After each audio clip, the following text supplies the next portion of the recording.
What's going on, leaders? Thank you for watching Leadership Lockdown. I'm Aaron Bolton. Sorry I had to be quiet. It is late at night. The kids are sleeping. I was right about to upload the podcast you're right about to watch, and I realized I didn't record a video, an intro here. So we're going to do it in one take, all right? Today's guest on the podcast is Adam Slutskin. He's the CRO of Liongard. I've known him for 7 years now. He is definitely a leader in the tech industry. He's a corporate culture guru. We had a great conversation, talked a lot about how leaders need to continue to cultivate a positive culture while people are working from home.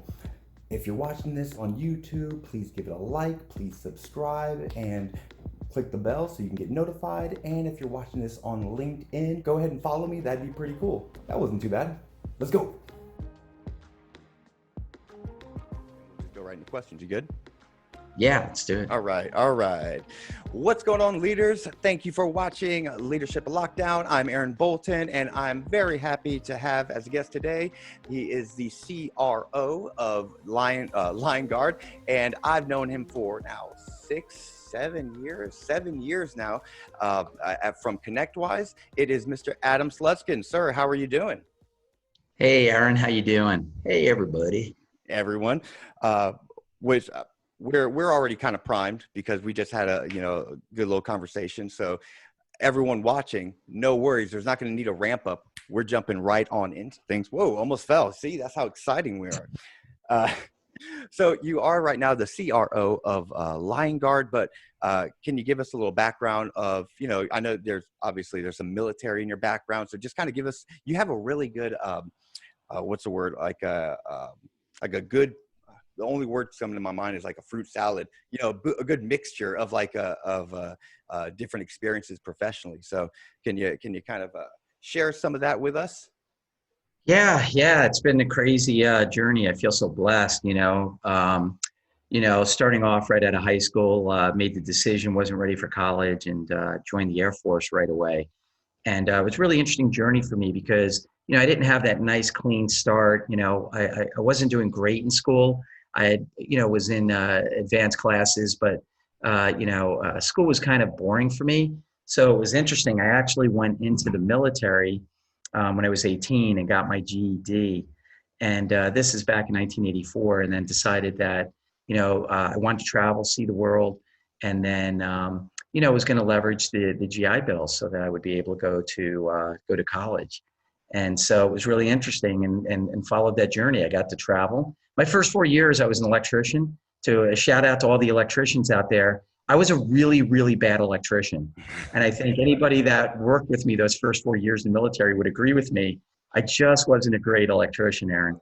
But what it led me to is after those first 4 years, got out, went to, was getting out to go to college. But I worked in a gym and met a gentleman who was flying in the reserve unit in New York. And I went and I joined the reserves and started flying. And I think I was a pretty good flyer. And so I did that, up through for about 22 years, active in reserve, most of it reserve. And then after 9/11 and doing Afghanistan, I thought it was really important to maybe now focus a little more on family and my business life. What I was going to do when I crossed over into sales. I've been in sales for 22 years as an individual contributor and then a leader for the last, I think, 16 or 17 years. And I've been blessed to work with some really great companies like CA and then Kaseya and ConnectWise, where we were together for many years. And then doing a lot of consulting with a lot of the companies that are out in the space and some big MSPs. And then for the last couple of years with Liongard.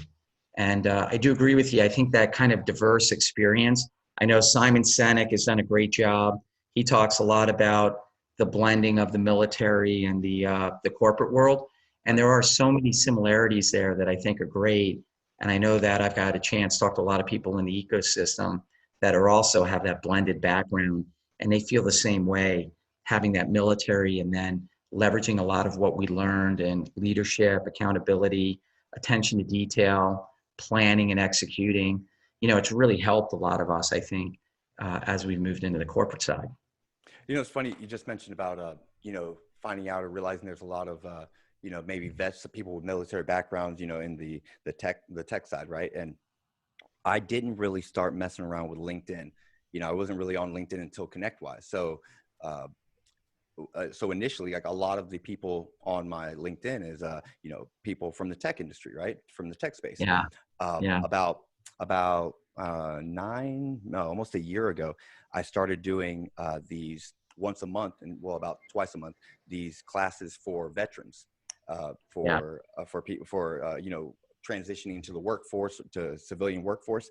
And I kept hearing the same issues, the same problems over and over again, and the same problems, the same things, the same issues over constantly. Yeah. And I tell other people, and it was blowing my mind, like, people don't know what the challenges that veterans are going through. And it's not just like, oh, well, the VA is problem in the government. No, there's so many. I mean, I could do. Actually, I want to have. It might be here. It might be with you, a future podcast where we talk Sure. about. That would be great. But so I did a video on LinkedIn one time, and I was like, hey, quick live video right after the one of my sessions, and so many people chimed in that I, from the tech space, because that's the majority of people on my LinkedIn that were from military, and they were like, oh, thank you so much for doing this. And I just thought that was really interesting. I didn't think I was connected to that many people. We have a lot of them, and we have so many of them, and especially in the ecosystem that I primarily live in right now, or pretty much exclusively, and for the last 14 years, which I just love, the managed services community. It's really great working with small business, and it really brings me back a lot to what I thought my military experience was. And God bless the big corporations and everything else, but the majority of our country is really supported, and that machine, right, it's driven by small and medium business. And really being able these last 13, 14 years to be a part of it, for me, there's a relationship to everything I think I was doing in the military for those, about 20 years. It might be 21, 22 years. I started in 1984, and I think my final wrap up was 2006 or 2007. And I really felt that connection to the space where you're dealing with the owners who, what I saw, shared the same thing that so many of us in the military did.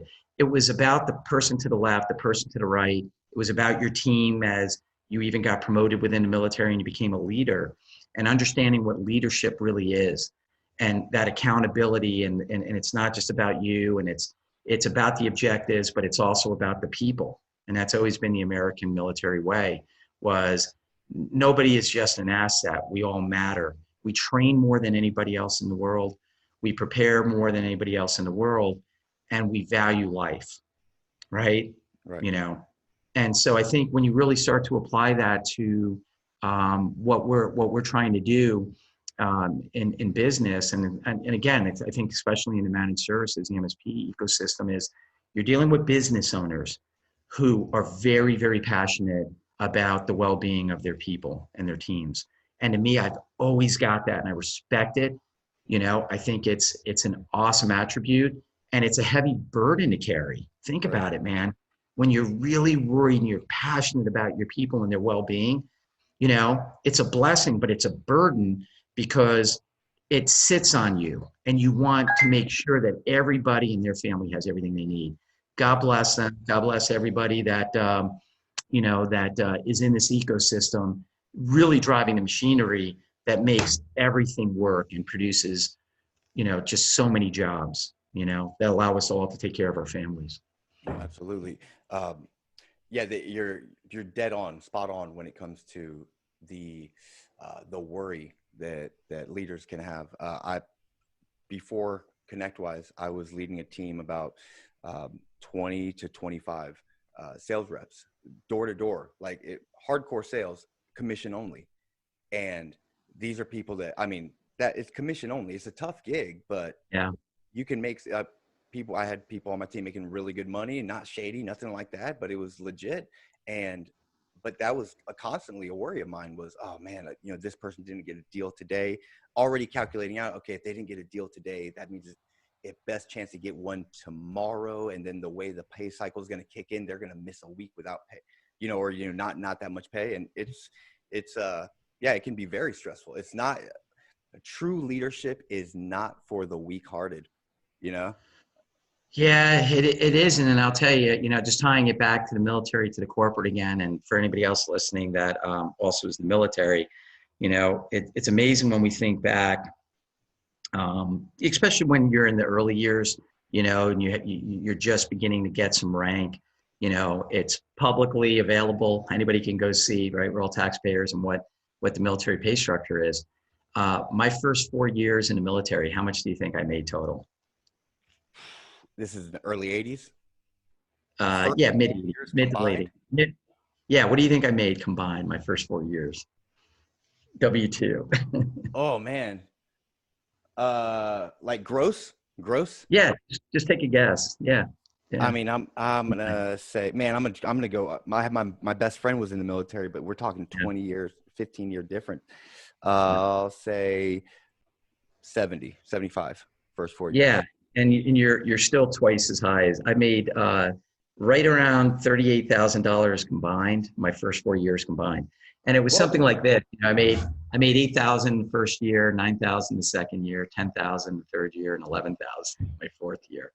And just putting it in perspective, and by the way, you said, yeah, you're still double. yeah. And by the way, you say it's not that long ago. I mean, we're talking about the height of Wall Street. Money is Right. flying on the civilian side. Everything is kicking butt. And but if you ask me, did I have the best job in the world? I did. Yeah. I wasn't a good electrician, but being in the military was such a great experience. And then I got to do things. And I was lucky. I got to play soccer while in the Air Force and got to do some traveling because of soccer. Was good enough, not as great as some of the guys on the team, but, it was good enough, could hold my own. I got to do some traveling with it. And it was just awesome. It was my first experience really getting out there and traveling. And, I was just happy I'm getting paid to do this, Right. and then, so you look back, and you just think it's not always the money, but then you look at what we can all do on the civilian side and in the corporate world. And, we forget sometimes how lucky we are because look, there are a lot of guys, and I was in the Air Force and I was on planes.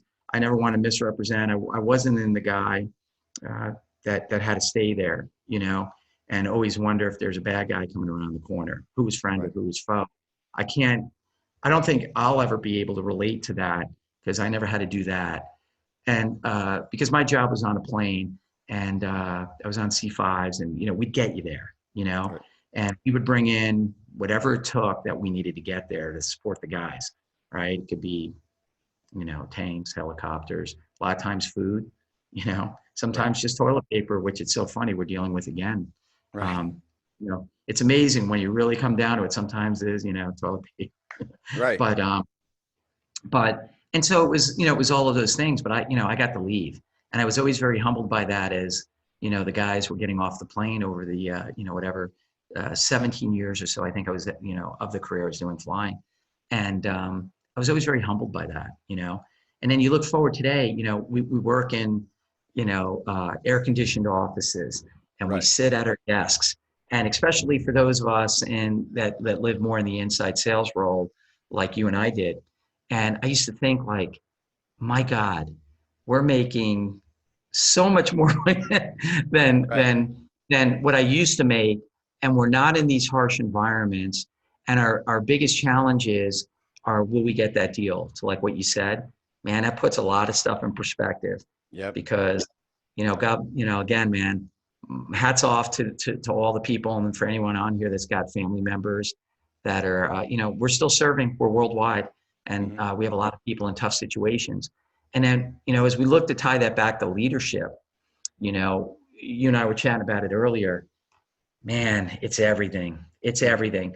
It's no different if you played on a sports team, if you're on a work team, if you were in the military, you're the same group of people. So if any one of them, you're we can talk about a sports team, a military team, a work team. We've all been there where it's the same group of people, but we're under one leader and we thrive. We're under different leader and morale is low, accomplishing objectives goes down, personal satisfaction of what we're doing goes down. And we were talking about this earlier, it always comes back to leadership. and that real commitment to leadership. And I think even, we could talk about that, defining what leadership is, because I don't think it's so black and white. I think it's vague, and I think it's, yeah. Yeah, no, you're definitely right.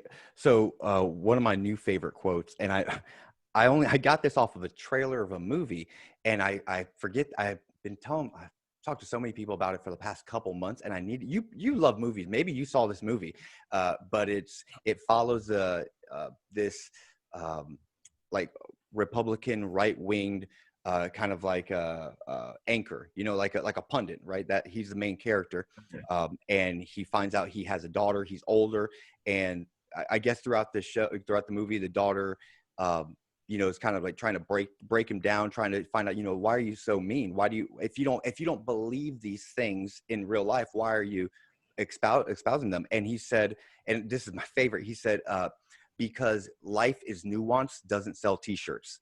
And I was like, oh my goodness, it's so true. And that's where I was talking about a little bit, the truth is always somewhere in the middle, and being able to understand those nuance, that life is nuance. I think that's critical for a leader to do, that you have to be able to see both sides and kind of balance and adjust a lot of times your own thinking. Well, I think if you're a great leader, right, and great leadership isn't defined by you, it's defined by, the people that you serve. Because if you're a good leader, I think you really start to get the concept. It's not about you, it's about the team. And that, while your job is to help provide that leadership, the vision, to keep everything kind of working, you really are working for your team. And I don't really care if it was in the military or in work or in sports, which I've done all three, to pretty deep levels. And it really is always the same. And I think it's that commitment to understanding, what the team needs. And there's times to get out of the way, and there's times that you need to get engaged, right? And when you get engaged, is it the heavy hand engagement, or is it really about reinforcing what the vision is, what the objective is, and instilling that confidence in the team that, we can achieve the objective? Think about what we just said there. We can apply that to the military. We can apply that to sports. We can apply that to business. It really doesn't matter. And so it's this dynamic of a bunch of people with shared vision, shared objective, achieving a goal.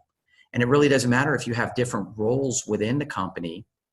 You're really all working to that shared vision, whatever that thing is, whatever it is that you produce, right? And it just never changes. I think that goes right in line with one thing that I definitely want to talk to you about. You are seen as an expert in culture, and I don't say that as like to prop you up, but that's how I see you. And you're asked to speak about culture on a team, business culture, corporate culture, and working for you on your team. I mean, I saw that your ability to keep a good culture, keep a positive cohesion, right? A culture of cohesion, people together. It's not 100% solid glue all the time, but nothing ever is. But it was the closest that I've ever seen. I mean, it was, it really was something. It was my first experience business-wise, seeing something like that. And I really appreciated it. So if you could talk a little bit about your idea, your thought process when it comes to building a culture, a positive, because cultures can be good or bad, Absolutely. It's like an attitude, right? Turn on you quick and you won't even know it. And of course, I think we had a couple challenges there along the way.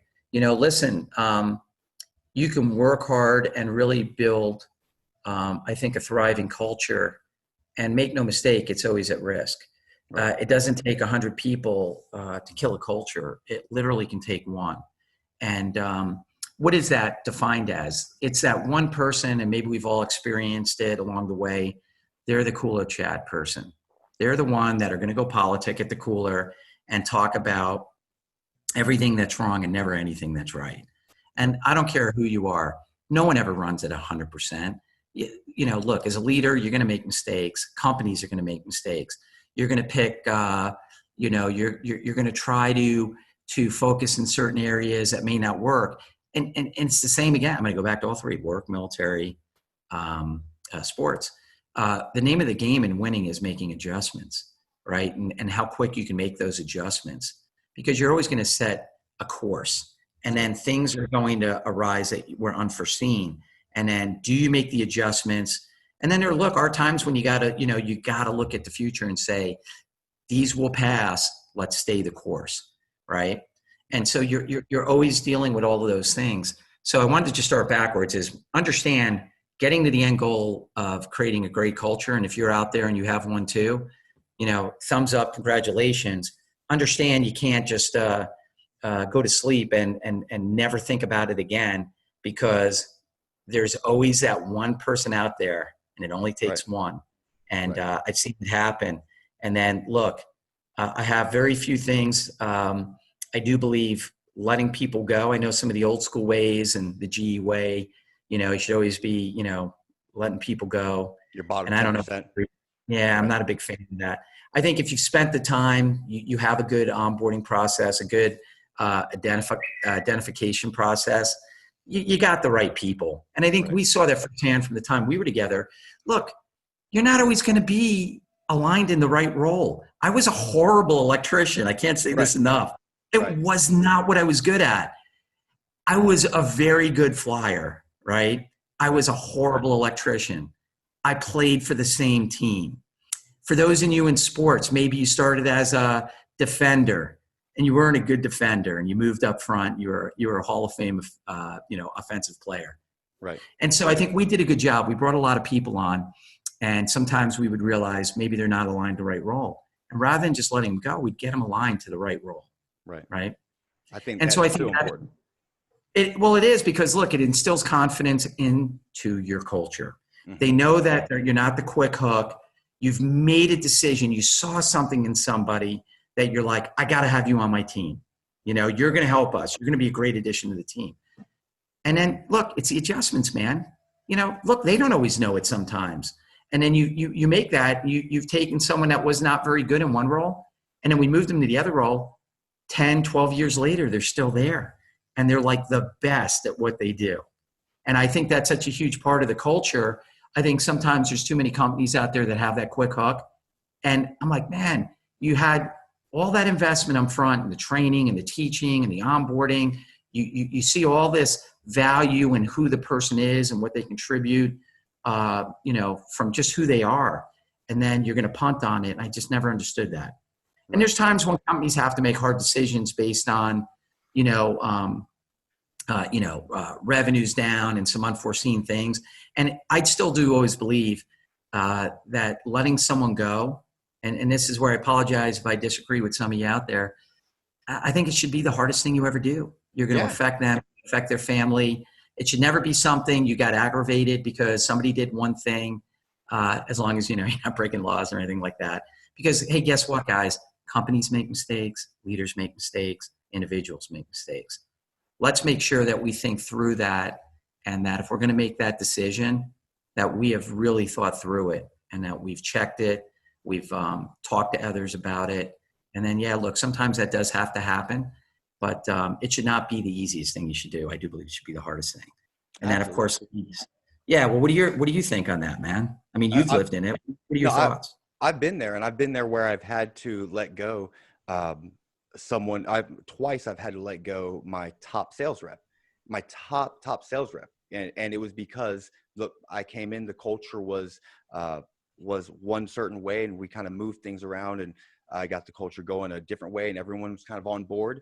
And there was this one guy who he's that water cooler guy, he'll sit there, and he's good when he's good. But if there's a lot of pride there, so if he missed a sale or a sale dropped through, then he was just a negtoid, right? Everything was like, oh, well, the company and this and that, and constantly. And then, but it was nonstop, to the point where employees were coming to me and saying, he won't stop, and after multiple conversations and trying to rehabilitate, talk to him, and he just wouldn't stop, I had to let him go. And that's a strong decision, because not just, oh, I'm going to lose the sales, but no, that's a human being who is a person with responsibilities and people who depend on him. And so I've got that working out. And then I've got to make sure, I got to let this person go. Are they going to, what's the rest of the team going to feel? How are they going to view that? And each time I've done it, sales went up each time, because the rest of the team understood. Actually, it was hurting having that person there, because they started feeling, okay, so I work my tail off, maybe I don't do as well as him, but I do what's right. I don't start any problems. And now he's over here, he's causing all this disruption. Nothing happens to him. Well, what's the value that I have? How much does Aaron value me? And so both times when I've done it, where it had to be now I've unfortunately had to let more than 2 people go, but only twice was the top sales rep. But both times the sales definitely took care of themselves. I mean, that's my mindset on it. One person though, I think that's the key thing. And I think there's a lot of people out there, just kind of staying on that a little bit from a sales perspective. We all want to have great top sales talent that can close a lot of business. But it's that, it's that quotient we're always looking for when contribution exceeds some of the negative contribution. Right. And, listen, we've all been there where we've had to let go a top rep, and it's scary, right? We're all trying to hit numbers and grow a company, but it's amazing how when you've been in that position of had to let, a top producer go, that brought so much negative baggage with it. It's amazing how the overall team gets better. Yeah. And team grows. And look, we saw it happen a little bit when we were together. And look what we did. Every year we grew 30, 40% year over year. And even with having, unfortunately, to make some of those tough decisions along the way, it just, listen, and, understand sometimes those people, because they're not bad people, sometimes you're in the wrong environment. They're not happy for whatever reason, and they start to vent, and I get it. And no one's perfect. No company is perfect. And, maybe they can go somewhere else and thrive, and they do go somewhere and thrive. But in that particular environment, it's just negative, and it's subversive, and it's just not going to work, And so you wish them the best. You hope that it really does work somewhere else for them, and that it's just this particular environment wasn't a match for them. Right. But it is healthy. But I think going back to what you were talking about a little bit earlier is, let's talk about culture. So, I like doing LinkedIn a lot. Anybody that reads any of my stuff there, first of all, thank you. I like talking about leadership matters because I believe it's the most important thing. And, when we start to look at it, what is culture? And sometimes, through some of the interviews, that you do over the years, and people are like, I just want to let you know I'm coming from a great culture. And I'm like, well, can you help me understand what that is? Right. Because you're interested, right? Genuinely. And they'll go, well, hey, I want to let you know something. We had a kegerator. Like, wow. You had a kegerator? That's cool. What else? Well, we had a ping pong table. That's cool. Yeah, we got to play video games, Hey man, that's cool. I don't know about you guys. I don't think that's what defines the culture. Those are things that you can do. So here's the thing. You can have those things and have an absolutely miserable culture. Yeah. You can have those things, right? And nobody wants to hang out with each other. Nobody trusts each other. Nobody has a belief in what they're a part of. Nobody understands the vision, Right. And so that's awesome, man. And you have a kegerator, and if you have a ping pong table, a pool table, a dartboard, an 80-inch TV, you've got video games, everybody brings in food, which I think is great. I lived in that, and it's cool when, food and snacks and everything are available. But man, that doesn't mean you have a great culture, right? And so I think culture, I'm going to go to it again, man. It starts at the top. If it's not from the top down, you're doomed for failure. You'll never have a culture. Too many companies say they have a culture because it's cool to say. We've got a great culture. It's a good buzzword. It's good. Yeah, let's keep saying culture, man, because it'll help us recruit people. We got a great culture. We have we have stuff. Right. Well, what about the company that has nothing, doesn't have any of those things, and has a great culture? Right. And then, when you look at that and you dissect that, what is a great culture? And it really starts at the very top, from the leader, right? I'd say from the CEO on down. And it's that ability to inspire trust, confidence, accountability. We all want to be accountable. By the way, don't you agree that when you're on a team, it's almost self-policing, right? You've seen it, and I'd love to hear your opinion on it. Is, we say accountability, and a lot of times when you're on a team, the players want to have the other players be accountable, right? And they almost get mad at you. And I think of a couple times when, I think I got called out on this. I wasn't holding, over the years, certain people accountable enough. But you know who always reminded me? It was the other players.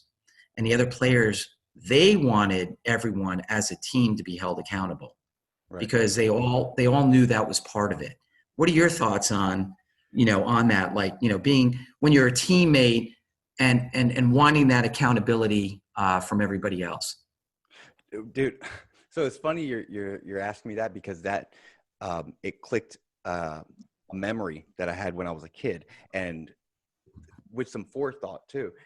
I would get upset if my parents didn't hold me accountable. I would get upset if I remember being in high school, middle school, and I'd be acting like a jerk, or my sisters and my brother and I, we'd get into a fight or something. And my mom, poor mom, she was raising myself, and I was 13 to 15, living with her and my 3 little sisters, and single mom. And she would say, all right, just, go to your room. So I'd go to my room, and 5 minutes later I'd come out and like, Mom, listen, can I just go outside and play with, the neighbors? She's like, okay, fine, just go, and it's not bad parenting. It was, she's got way too much on her, on her plate to handle. But I would feel, and I talked to my mom about this much later in life, but I felt slighted that my mom wasn't holding me accountable because you watch Full House, or watch Family Matters, those shows, and someone gets in trouble and, oh, okay, well, I'm sorry. Well, you're still grounded. And I for some reason when I was a kid, I knew that. I was aware of that. So I've kind of just continued on with that, yeah, I want to listen. I was doing the with Arnie Bellini. He was doing the CEO lunches, the CEO lunches for the new hires, right? So every 3 months, I'd put this together, and actually, I think we might have been doing it monthly. No, it was every 3 months, and I did something that, thinking in my mind, it was funny and goofy, or not really. I didn't think of it to be harmful. However, it wasn't. It was his show, and he, not in a bad way. He's like, he wanted to conduct it a certain way.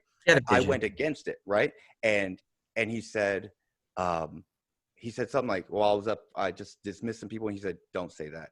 And I was like, oh, what? And I didn't quite hear. And I was like, all right, go. And I said it because I didn't quite understood. And he, afterwards, he said, let me tell you something. And he was upset with me. And I was just like this the whole time. And then after a while, he says, look, I'm sorry, I'm coming down on you. And I stopped him. And I think this is when Arnie was like, oh, I think he knows some stuff. And I said, Arnie, I'm gonna stop you right there. I need to know when I'm screwing up. Because if I'm screwing up and no one's telling me, then I'm in a world of trouble. When you're talking, you have way more experience than I want to hear you. And so I told him, I said, if I'm ever doing something wrong, don't you ever, please, not tell me or apologize for having to get on to me. I said, I'm open. I'm very coachable. And that's my viewpoint on it. You have to, I want to be held accountable. I think more people would want to be held accountable too. Yeah, and teammates want that. And so, and as we continue, right, to just chat a little bit about, about culture. So I think we all agree it's not the stuff, it's the people, it's having the right people in the right roles, right, that help create that culture, because you have a lot of people in the wrong roles that create stress on the team. Let's apply it to sports. We have a soccer team, you have 11 players there. And, obviously, it always starts from the back front to the front for whoever's played soccer. You have a strong goalie, you build a strong defense, you work from the back forward. And so when you have someone that is maybe naturally an offensive player and you put them in goal, right, and they're not a goalie, right, it creates stress on the whole team because we have the wrong maybe the right person in the wrong position. Right. And it's so simple. It's like that. It's always, so interesting. I feel like so many teams, so many companies really miss this sight that one little breakdown can create stress through the entire team, which how are you going to have a great culture, right? You have the right people. We're in the right place. We're a soccer team. We're in a soccer league, but we're aligned wrong. It creates stress, that one thing throughout the other roles. And of course, you can't have harmony. You can't have, quote unquote, that culture, because what happens is you start to create that culture of they're okay with having the wrong people in the wrong roles. Right. Right? That's not good. Nobody wants to do that. Everybody believes in what they do, and they want to be held accountable. They want to be in the right roles. They want to be set up for success. They want to be in a position to succeed. And so all of those are the things that go into culture. The right type of leadership with the accountability, with the people in the right place. And you know what? And then it does come down to the other things. I know we were chatting about a little bit before. And again, we're going to talk about the military now for a little bit. Anybody that's been in the military, or even if you weren't, you watch a movie and you see all the ribbons and the medals. And I remember, when you're starting off, you have none. Well, what's the military very good at?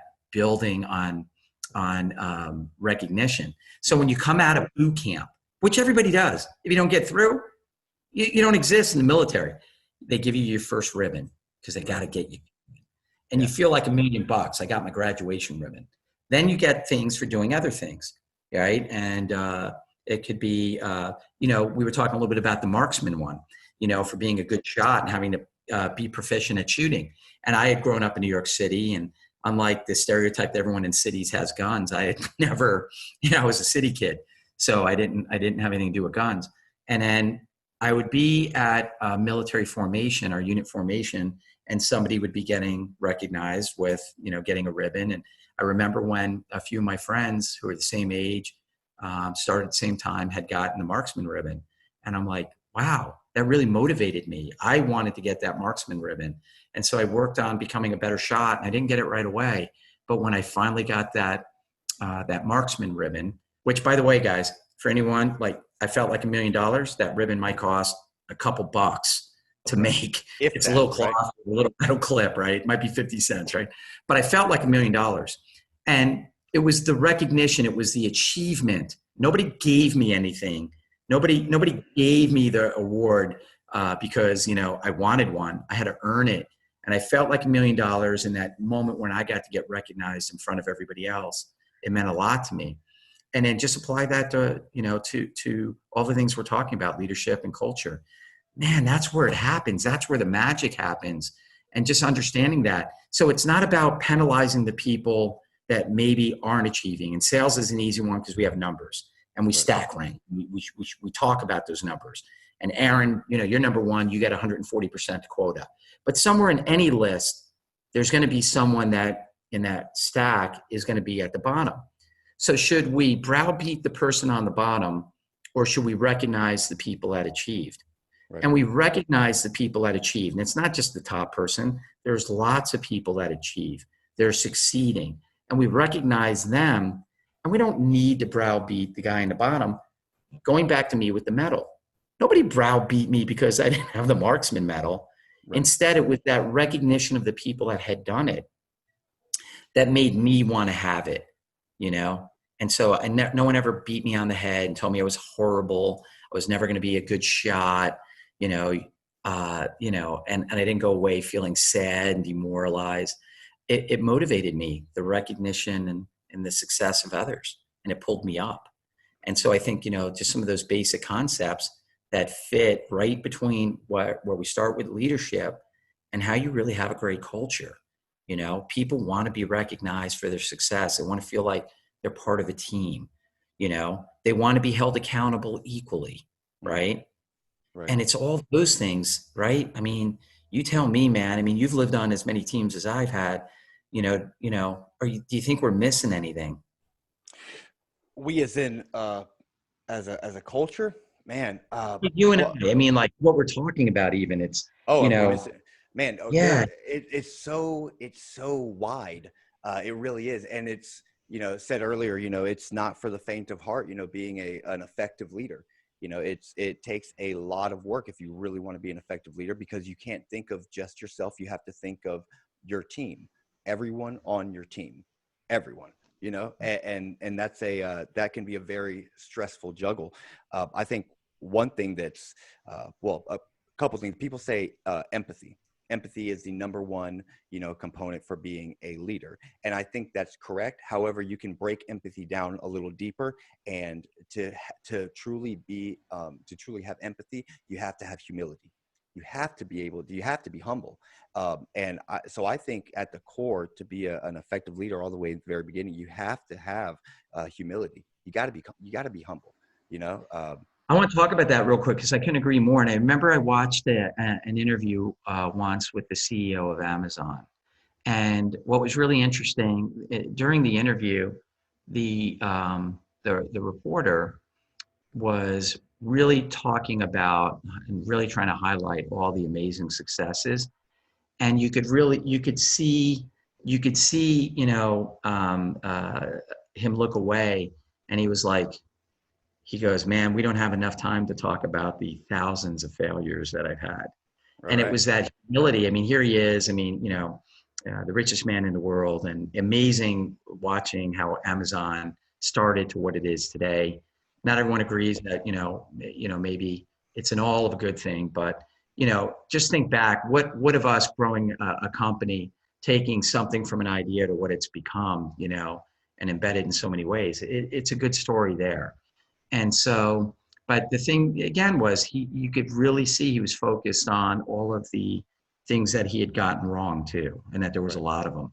And I remember going to see a past president speak at one of the industry events a few years back.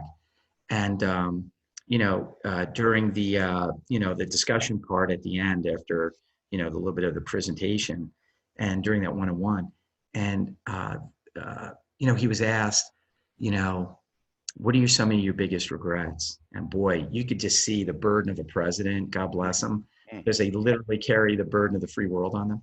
Right. And you could see him really just immediately flash back. And as easy it'd be to any one of them to tout their successes and their policies and some of the growth that maybe happened in our economy over the years. Wow, he was just so focused. You could see him flash back to where he really felt certain accomplishments that he couldn't get done led to some of the challenges that we may have today, and with relations with other countries and everything. And I just always remember that. It goes back to what you're talking about with that humility. Any one of them could have been like, I'm just great. Right. And you could look where I'm at. I'm amazing. Right. Yeah. Look, I'm amazing. I mean, come on, man. How many presidents are there in the history of the world? How many, you get to somebody like Amazon, and they easily could have done that. And you could really respect that component of the humility, right. Trust me, man, I made a boatload of mistakes, and to this day, I still think about them and regret them. One thing I try to keep in my mind on that is knowing that I've made a bunch of mistakes. Knowing, right?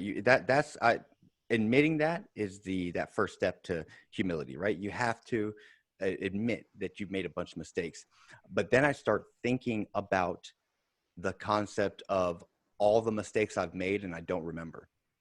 I know there's got to be some. So as bad as I think it could be, there are more mistakes out there. That just throws another level of wow, okay. So I know I've been down. I might have been even down lower than I can remember, so, and it can happen anytime. So I need to be very grateful for. Oh yeah. Look, I mean, and I can totally relate. There's so many things that I still play back to this day, along the journey. And even though, you achieve a level of success, maybe certain people that, I could have been a better mentor to, or those times when maybe if I could have listened a little more, or those times when, what was I thinking about that as an opportunity, that was worth pursuing, or building out a component of a team or a market we should go after, and there's always those things.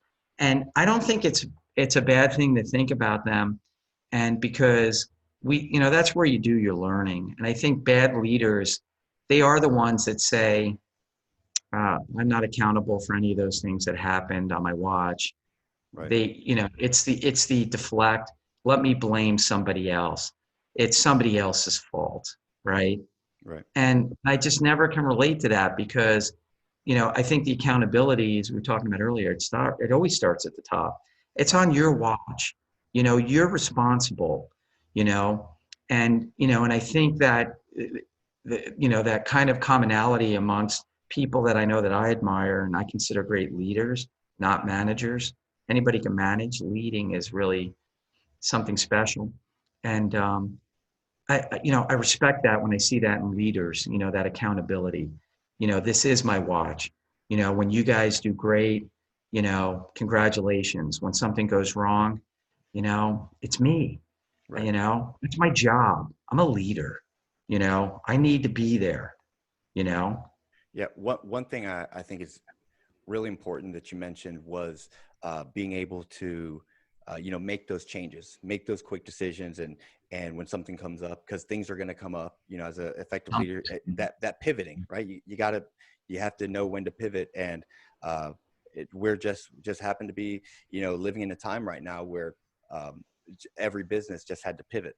There was not one business that was not, even if some businesses that I know you've heard of them, that they're they say, oh well, unfortunate for everyone else, who's suffering in business, but COVID is actually, the COVID-19 has actually helped us, we're succeeding, but that's still a pivot.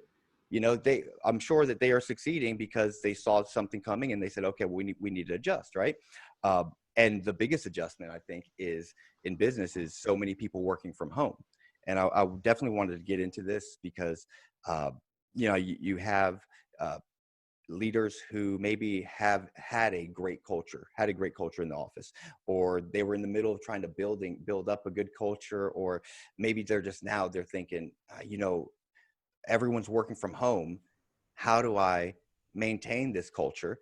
And I hope managers aren't thinking, well, there's nothing we can do right now, so might as well just that and I know that's got to be on some people's hearts, and it's not because they believe it, but it's almost like, what do you do? So I want to hear from you, when it comes to having your workforce at home and still trying to maintain that good culture, maybe try to build that culture. How are you doing? What advice can you give out there? Yeah, and the good news is I'm hearing from a lot of people and seeing it that they're doing it.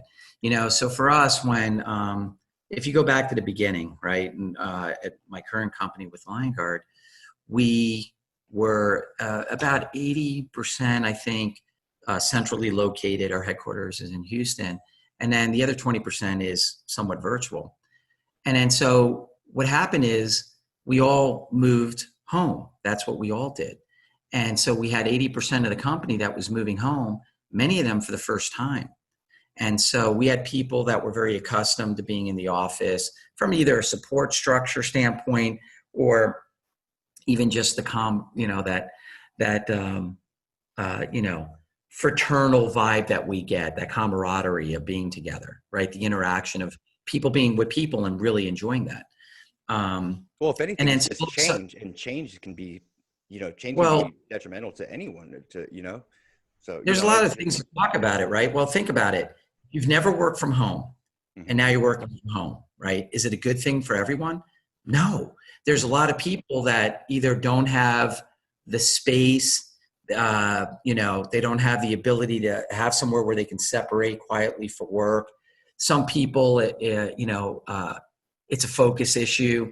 There's a lot of potential distractions, and especially if you have a family, right. Your family, they love you.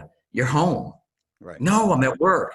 No, you're home, Right. And so I think there's so many different challenges. Then you've got systems, you've got bandwidth, you have connectivity, and you have all these things. But then there's a lot of separation angst.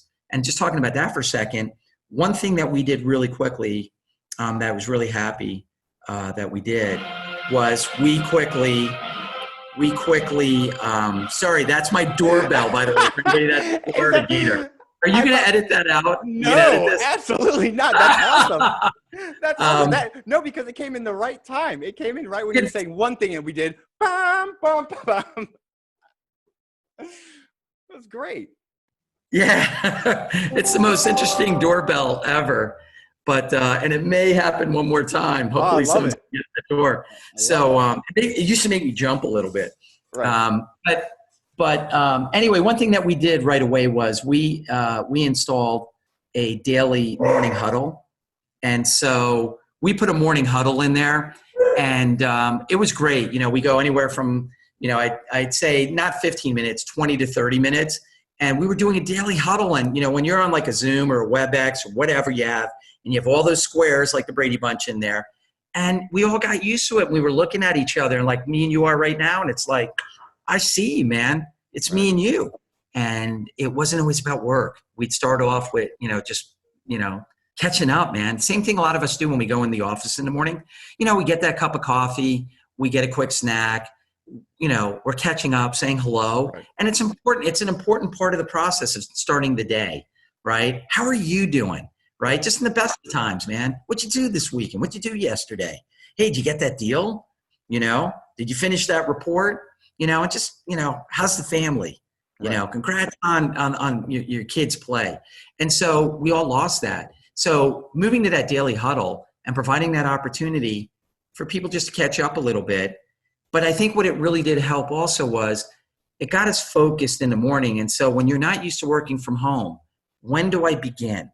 Where's the starting line, right? And I think so naturally what it did is it also helped provide people that had never worked from home the beginning of the day. There goes the gun. Let's all start running. And so it would start off loose. We do some updates. We would be able to communicate out some messaging, even talking about updates on, the pandemic, the virus. And, as we were learning information because nobody knew anything. And then, if I flash forward where we are right now. So we started that very early, end of February. We were moving pretty quick. Right. And, this month is, I'm ending the daily huddle because it really did serve the purpose. I don't believe we need the daily huddle anymore. And I took a pulse like, hey, you guys, do you guys think, it's time, let's pull it back. And we all have our daily meetings and everything still in place. But, for these last few months, it was a really great transition point, allowed us to communicate, to still be fraternal, to have some FaceTime. And, you've seen it, and a lot of companies are doing it. We all are, there's different, in the MSP ecosystem, a lot of different virtual happy hours that even from a vendor perspective that we're jumping on. And, because so many of the vendors that are used to seeing each other at events, there's no events. And right. So having that ability, you have all these long lasting relationships and people jumping on some of these different virtual happy hours and not even talking about work, just catching up, being right. fraternal, talking smack. And it's really great. And so I think, that's one way, but, some of the other things, it's like, man, you can't communicate enough. You can't communicate enough when you're in the office. You think you're an over communicator?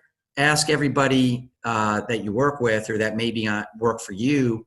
You're the leader, and no matter what you think you're doing, a higher percentage of the time you're going to hear some feedback like, man, we'd love to hear from you more. We want to see you more, right? And so guys, remember that, man. When you're virtual, it's great. Just make sure you're doing that same thing. You're not going to have the ad hoc time when I'd walk by you, right? Every time I walk by, you'd stop and be like, Aaron, how are you, man? We catch up for a little bit. We have those sound bites, and you can have them throughout a day and a week. And so, when you go away, don't lose track of that. The ad hoc time is cool, and you just ring somebody up and like, hey, just want to call. How you doing? How's everything going? Do you need help with anything? How's family? How you doing? And it's just all those things. And then having those interactions, don't lose track of that. Having one daily huddle was the beginning, not the end. And even now that we've made the choice to end the daily huddle, as soon as you and I are done with this podcast, I got 7 calls that I'm going to make because I want to catch up with some of the guys and gals and hear how they're doing and if they need anything and, just check in, catch up. It's almost like, the bird, has the baby bird and shows the baby bird, okay, how to eat and how to fly. And then eventually, okay, now baby bird, you go do your own thing. Right. And what Yeah. you did by having those daily huddles is you set a standard and you took away any type of, maybe uncomfortability or maybe any type of awkwardness with having those huddles, and you said, hey, we're going to do this, and I guarantee you're going to stop the daily huddles, but there are going to be individual teams that continue the daily huddles, and They are, yeah. yeah. I And you're doing that right now. Matter of fact, because I just got a text, like, hey, free, we're the marketing team is just doing a get together, and I listen. It's so important. And by the way, it won't change. This dynamic, this shift where all companies are now going forward are going to have more remote people. And I think it's awesome. I think it opens up the whole world for great talent, to be aligned with your team. And I think, it's making people realize you don't need to be afraid of remote workforce. It's Right. not to be, it's not something to be scared of. Productivity isn't going to go down. Look how well everybody has done pivoting. Again, as a world, we all moved home, and it's been really, really refreshing to see. And as a leader, what does that mean? It means, yeah, you can do all those same things we've been talking about. You can recognize, right? You can recognize people. You still want to do that. People want to be recognized for doing a good job. They want to be acknowledged. And so whether you're doing it on, your virtual meetings, you're doing it through the emails, we all want that pat on the back. We all want to be recognized when we're doing a great job. So don't lose track of that. Continue to recognize. How you have fun is a little different. Let's go back to the kegerator. Kegerator, cool, right? If you got one, great. If not, no. I don't think I've ever actually worked anywhere that's had a kegerator, but maybe a ping pong table at our company together, right? You and I, we all played a lot of foosball. I remember you and I, we were chatting about it, man. There'd be 4 or 6 of us hanging out till sometimes 10, 11 o'clock at night playing foosball. Right. Just talking and laughing. And the fact that everybody just wanted to stay. You didn't have the 5 o'clock bell and everybody felt like they had to get out of there. We like being around each other. So you can't play foosball together anymore. But I see people playing virtual games, whether the online games, which are funny. And then and opening up chat. The virtual happy hours. Some things that we've done, is silly stuff like we'll have a contest like tomorrow, especially like with Zoom, you can put in the virtual backgrounds. And so people have gotten really creative with virtual backgrounds, and we'll have virtual background contests. We'll do a lot of virtual video. You know how I like my Halloween contests at ConnectWise, which, by the way, I still love, doesn't matter where I'm at. But it's the same thing. Hey, best person to theme to their virtual background, right? Oh, nice. Yeah. So it's kind of cool and it's really funny. And some people just get really cool. And like one guy, he dresses up and he has the really cool beard and he looks like one of the guys from Duck Dynasty. And so he put on a lot of the garb and looked like one of the dudes from Duck Dynasty. And guess what the background was? Duck Dynasty. That's awesome. And, really cool. Or someone, like me, I like Star Wars, dressing up with Star Wars stuff and having the Star Wars background and just doing stuff like that and having contests and sent with gift cards. Amazon, Visa, Starbucks, who cares? Right. Or not even giving anything away except you win, you got the best. And once again, it's not the fact that anybody wins, everybody won. We're laughing, everybody participated, and just, priceless moments, priceless. And those are just some of the things I got, Well, you can get really creative. That's one thing I'm seeing that, well, anything happens, any change happens, you're going to have those people that say that, are down in the dumps about it. Oh my goodness, I can't believe woe was me. But then you're going to have people that say, okay, I'm going to see this as an opportunity. What can I make of this? Right. And one thing I think would be cool, it's pretty cool that, let's say everyone's on, not just Zoom, but let's say an instant message app or, like WebEx Teams or something like that. Right. Well, as leaders, so how quick maybe you can't do the individual calls all the time, and maybe you don't have the time to get everyone together and, do a chat, but with your cell phone, you can pop it up and you can just record a quick video Super Yes. simple, super easy, and hit send, put your phone down, and then everyone gets to see that on their own time. You know, you're not having to disrupt everyone. Hey, let's everyone get on. They're able to see that on their own time. And it could really be, you know, what people have been doing that for 10 years now with vlogs, right? On YouTube, Yeah. and there's a reason why they're so popular. Because people feel connected to this person who's talking, you know, there is that connection there. And I think if, you know, if there's any leaders out there that aren't taking advantage of that, man, just take it. It's so simple, and simple makes a huge difference with that connection, right? And I think, you know, because I know we're wrapping up right now, Right. is, you know, I think some of the things that, that, you know, you're like, how do I do that? You know, this is how we did it when we were all in the office. How do I do it now? I think what we're clearly showing is just some examples on how you can, you know, and again, how everybody pivoted to work from home. You know, it's not rocket science. Don't make it overcomplicated. We're all still just a bunch of people. Hopefully, if, you know, you got the right leadership who are unified in the objective, the vision, everybody's on board. You know, yep, you're not in the office every day together, but it's still the same. And that, you know, we can achieve the goals, that we can be fraternal, we can have these connections, and that, you know what, it still always will come back to leadership. If you don't have the right leadership, it won't matter. And so in all of these things, it's amazing how it always comes back to that. And that commitment, you know, I think the challenge is always to any of us that are, you know, in a position where we have, you know, responsibility for other people, you know, that commitment to leadership and what it means. And by the way, you know, you never get to, it's not like getting a 4-year degree, right? You don't get to sign off and go, check the box. I got leadership. You're going to be challenged for the rest of your lives, and that commitment to not forget that, and that you're always growing, and you're always going to make mistakes, and you're always going to be adjusting, and that, you know, leadership is a lifelong commitment. You can't get a degree in it and check the box. I think that is a perfect sentiment to end on. I think that's a fantastic wrap up, Adam. I thank you so much. I really do, for the time that you've given all of us here. I really appreciate that, man. Cool. Any other final words? I don't want to stop you from saying any other final words. No. You know, I appreciated doing this, and I hope that it really does help, you know, anyone that listens to it, you know, and, you know, a lot of it's a refresher. And, you know, so I would just say, stay committed to it, understand, have that humility that, you know, you brought up earlier, and understand that, you know, if you want to be a great leader, you know, it's a lifelong commitment. You know, it's earned, it's not given.